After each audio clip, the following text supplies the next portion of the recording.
Eu podia botar uma musiquinha, um violino assim e tal. O programa de hoje ele é cruel e injusto.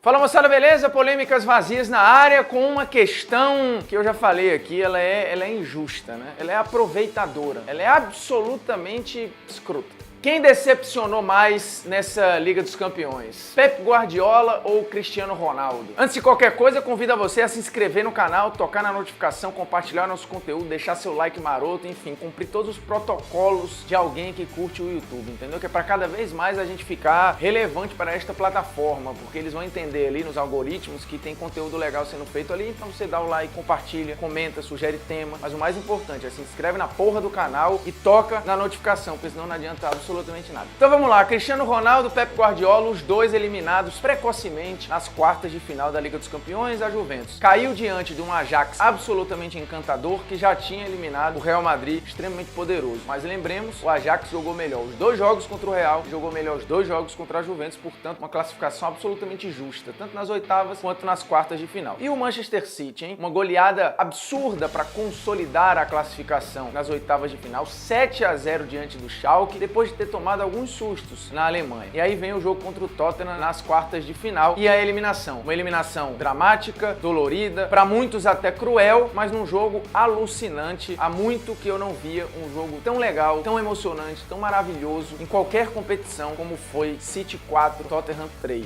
E para completar a crueldade, não só o Guardiola foi eliminado pela quinta vez em 10 edições por conta do critério de gol fora, como ainda teve o gostinho por alguns segundos da classificação com o gol do Sterling nos acréscimos, só caiu o VAR corretamente, anulou o gol. Inclusive é a deixa para nossas opiniões, rapidinho logo, para começar. Então, já que a gente tá falando aqui do gol anulado do Sterling, muita gente foi nas redes sociais falar que, meu Deus do céu, é um absurdo a pessoa anular um gol desse, um impedimento por centímetros e acaba eliminando uma equipe que era muito melhor, porque era muito mais legal ver City e Ajax, o VAR tá acabando o futebol.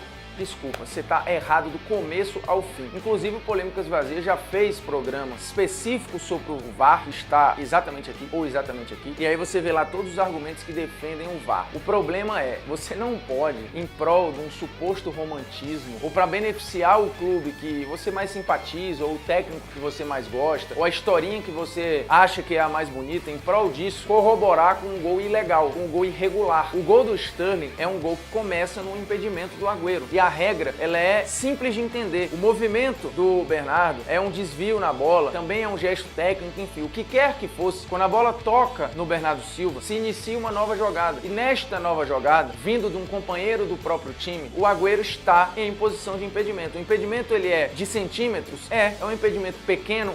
Mas não existe meio impedimento, nem muito impedimento, nem pouco impedimento. Ou o cara está em impedimento, ou ele não está em impedimento. Pode ser 1 centímetro ou 10 metros. O impedimento, ele é o mesmo. Portanto, o gol ele é bem anulado. O VAR agiu corretamente e de maneira rápida, inclusive. Não precisou nem ir checar lá, porque não é um lance interpretativo, é um lance objetivo. Impedimento, gol anulado. É uma pena pro City? É uma pena pro City. Em compensação, é ótimo pro Tottenham. A justiça é com o jogo, ela não é com o City, ela não é com o Tottenham. Ela é uma justiça com o esporte. E sim, o futebol pode ser emocionante, pode ser maravilhoso, pode ser empolgante, pode ser tudo isso. E com um pé na justiça, porque não seria justo, do ponto de vista daquele gol, o City passar e o Tottenham ser eliminado. Talvez fosse justo do ponto de vista futebolístico. Poxa, mas o City joga mais, o City é melhor, o City jogou mais naquele jogo, amassou o Tottenham. Aí é uma interpretação subjetiva. Objetivamente falando, o Tottenham teria sido eliminado com um gol impedimento e o City teria passado com um gol impedimento. Então essa história de, não, porque o VAR tá estragando o futebol, porque tá acabando com a emoção, porque não sei o quê, porque aí o impedimento ele era um impedimento discretíssimo e aí deveria deixar passar. Isso é você fazer vista grossa a algo irregular. Se você levar isso pra vida cotidiana, é bem perigoso. Portanto, é uma opiniãozinha equivocada. Mas voltando aqui, vamos lá. Quem é que decepcionou mais? São duas figuras muito importantes em Champions e sempre muito cobradas. Cristiano Ronaldo e Guardiola. E o que fez Cristiano nessa Liga dos Campeões? O Cristiano fez 6 gols, sendo 5 no mata-mata. A primeira fase do Cristiano, uma primeira fase discreta, eu diria até que ruim, com apenas um gol. Isso sem contar que logo na estreia dele, ele acabou expulso, mas vinha jogando bem. E aí teve que, obviamente, no jogo seguinte, cumprir suspensão. Depois voltou, demorou a emplacar aí o seu primeiro gol. O fato é que com os sem Cristiano Ronaldo, convenhamos, a Juventus se classificaria. Ganhou na estreia com 1 a menos, e esse 1 a menos era o Cristiano. Ganhou do Valência fora de casa, de uma maneira segura. Então a gente pode cravar que o Cristiano poderia até ser poupado na primeira fase, que a Juventus se classificaria dentro daquele grupo. O Cristiano foi contratado para quê? Para os momentos agudos e decisivos. Ele era o bônus para a Juventus na Liga dos Campeões. Ele seria o a mais para a Juventus, enfim, ganhar. Bom, foi por isso que a Juventus me contratou para isso, para tentar ajudar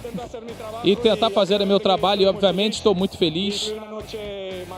A Juventus que nos últimos 4 anos decidiu a Champions 2 vezes. Perdeu para Barcelona e perdeu para o Real Madrid do próprio Cristiano Ronaldo. Portanto, o Cristiano desembarcou na Juve, não foi para classificar o time na primeira fase. O Cristiano Ronaldo desembarcou na Juventus para fazer o time ir além e ser campeão. E dar resultado nos momentos mais importantes. Quando a corda apertasse, o Cristiano deveria aparecer. Para isso que ele foi contratado. No Campeonato Italiano, a Juventus ser campeã, com ou sem Cristiano, enfim, isso já vinha acontecendo. E o Cristiano está lá, cumprindo seu papel, sendo artilheiro do time, lutando pela artilharia da competição, é verdade, mas há concorrentes bem fortes, só que a análise aqui é de Liga dos Campeões, especificamente de Liga dos Campeões. E aí você pode falar, poxa, mas é muito decepcionante, o cara caiu nas quartas, o Cristiano caiu nas quartas, a Juventus não foi além com o Cristiano, pelo contrário, ela regrediu. Se a gente está falando de um time que foi até semifinal, que foi até final e agora parou nas quartas, o time piorou. Você tem argumentos para isso, só que seriam argumentos oportunistas, porque o Cristiano decepcionou, em parte, na primeira fase discreto, mas como falei, tanto faz ele estar ali ou não. A primeira fase boa dele seria interessante para que ele brigasse por uma eventual artilharia, que neste momento tem o Messi com 10 gols marcados e ele ficou com 6. Se ele tivesse feito o que normalmente fazia em primeira fase, talvez ele mesmo eliminado nas quartas brigasse por artilharia. Mas aí é do ponto de vista individual, é um prêmio individual do Cristiano Ronaldo. Do ponto de vista coletivo, quando a Juventus mais precisou, o Cristiano apareceu. O primeiro jogo contra o Atlético ele foi mal, a Juventus inteira também foi mal. E aí vem o jogo da volta em que o time precisava meter 3 gols, o Cristiano faz os 3 gols em uma das maiores atuações da carreira dele. Beleza. E aí vem o jogo seguinte, o jogo contra o Ajax, enjoadíssimo, porque a Juventus, beleza, ela era favorita, mas o Ajax já tinha eliminado o Real Madrid jogando demais nos 2 jogos. A Juventus, ela é amassada no primeiro jogo, um negócio impressionante que o Ajax faz com a Juventus, e mesmo assim a Juventus consegue o seu golzinho com quem? Com o Cristiano Ronaldo, que não só fez o gol, mas também foi o jogador que mais apareceu, também foi o jogador que mais criou, assim como ele fez no jogo da volta, o jogo da eliminação. O Cristiano Ronaldo é o cara que mais tenta, ele é o cara que mais cria, ele abre o placar, e depois que o jogo estava empatado, antes da Juventus tomar o gol que a eliminou, o gol do Delite, o Cristiano cria pelo menos 3 boas ocasiões, inclusive uma em que ele deixa na cara do gol o Moise Kean, que acaba mandando a bola para fora. Então ele não se omitiu em momento nenhum. Ele foi o líder, ele olhava para a galera, ele chamava o torcedor. Então, dentro do contexto do que ele tinha de fazer no mata-mata no momento agudo, o Cristiano fez. Em 4 jogos do mata-mata, 2 das oitavas, 2 das quartas, o Cristiano meteu 5 gols. A parte dele individual, ele entregou. Só que a Juventus vem num momento ruim. Quem acompanha a Juventus sabe que essa temporada talvez seja o do estilo de jogo mais modorrento e que a coisa, a mecânica esteja menos funcionando, mesmo que o título italiano pareça garantido e que a equipe, enfim, estivesse forte aparentemente. Só que comparada a outras temporadas do time comandado pelo Allegri, esta temporada tem muito problema. E aí isso cobra um preço. Mas esse preço não é o Cristiano. O Cristiano entregou a parte dele. Então, ok, você pode falar que para a história do Cristiano a campanha é decepcionante, mas ele entregou a parte dele. E outra, o Cristiano não precisa mais provar nada em Champions. Ele é o maior artilheiro da competição, ele é o maior assistente da competição e ele é o cara que mais ganhou na era moderna com 5 títulos. Na era Champions, ninguém ganhou mais que o Cristiano Ronaldo. Portanto, a gente tá falando de um cara que ganhou muito, ganhou tudo e com 2 times, porque ele ganhou com o Manchester e ganhou com o Real Madrid. Na Juventus seria um bônus da sua própria biografia. Então ele não precisa provar nada pra ninguém. Nessa disputa dá pra falar que a queda do Manchester City decepciona mais até pelo personagem Guardiola. Esse sim, ainda é cobrado, talvez injustamente. Só que as pessoas acham que o Guardiola só ganhou Champions por conta do Barcelona, que o Guardiola só foi o que foi por conta do Barcelona. É fato que a grande obra-prima da carreira do Guardiola foi aquele Barcelona, e ele ficou um pouco refém desta obra-prima, não das ideias daquela obra, mas da imagem que ele deixou ali. Só que de lá pra cá, ele foi pro Bayern, criou uma hegemonia na Alemanha, não só de títulos, mas de estilo, avassalador, ganhando título com recorde de gols, de pontos, de tudo que você imaginar. Depois ele vai pra Inglaterra, e ele é campeão com 100 pontos pontos, também batendo recorde, também entregando ao City algo que o City não tinha antes. E, obviamente, o projeto do City passa por Liga dos Campeões. Cair nas quartas de final não era o projetado, o time podia ir além. E aí, sendo o Guardiola, que vem de eliminações decepcionantes, isso aumenta ainda mais a cobrança em cima deste personagem. Então, entre Cristiano e Guardiola, não há nenhuma dúvida de que o Guardiola decepcionou mais, até porque o City fez lá 30 gols na edição, melhor ataque do campeonato. Em compensação, tomou 12 gols. Não é um número normal para uma equipe comandada pelo Guardiola, que adora ter o controle do jogo e se proteger. E aí, por tomar tantos gols, tomou 4 do Tottenham nos 2 jogos. E isso acabou sendo absolutamente decisivo. Fez muitos gols, mas também para o nível do seu time, ele tomou gol demais. Porque ele fez 30 e tomou quase metade desses 30, tomando 12 gols. Essa proporção em campeonatos de times comandados pelo Guardiola não é uma proporção normal. Além disso, algumas escolhas que cobram um preço. O primeiro jogo contra o Tottenham, ele escolhe deixar De Bruyne e Sané no banco e colocá-los faltando 3 minutos para acabar o jogo. Isso repercutiu na Inglaterra. O De Bruyne, depois no jogo da volta, no 4-3 absurdo em Manchester, foi o melhor jogador em campo, apesar dos gols do Sterling. E aí fica a pergunta, se o Guardiola tivesse colocado o De Bruyne titular no primeiro jogo, qual seria o desfecho? É verdade, o Agüero perdeu um pênalti e o City acabou tomando um gol no segundo tempo, num lance fortuito do Son, um vacilo do Fabian Delph. E aí você vai, obviamente, pegar situações aleatórias e tentar diminuir a responsabilidade do Guardiola. Só que decisões que ele tinha de tomar, ele tomou. Em jogos fora de casa, ele passou mal, como contra o Lyon, por exemplo. Lembremos aqui, foram 2 derrotas na competição, sendo uma delas pro Lyon. E na fase de grupos, outro empate com o Lyon. Não conseguiu nem ganhar do Lyon. Um time que o Barcelona acabou ganhando de maneira, principalmente no jogo da volta, avassaladora nas oitavas de final. Então o City, em todos os seus jogos, ele foi favorito. Contra o Schalke, no primeiro jogo das oitavas, ele se machuca um bocado, depois decide em casa e faz o 7-0. Com o Tottenham nem se fala, toma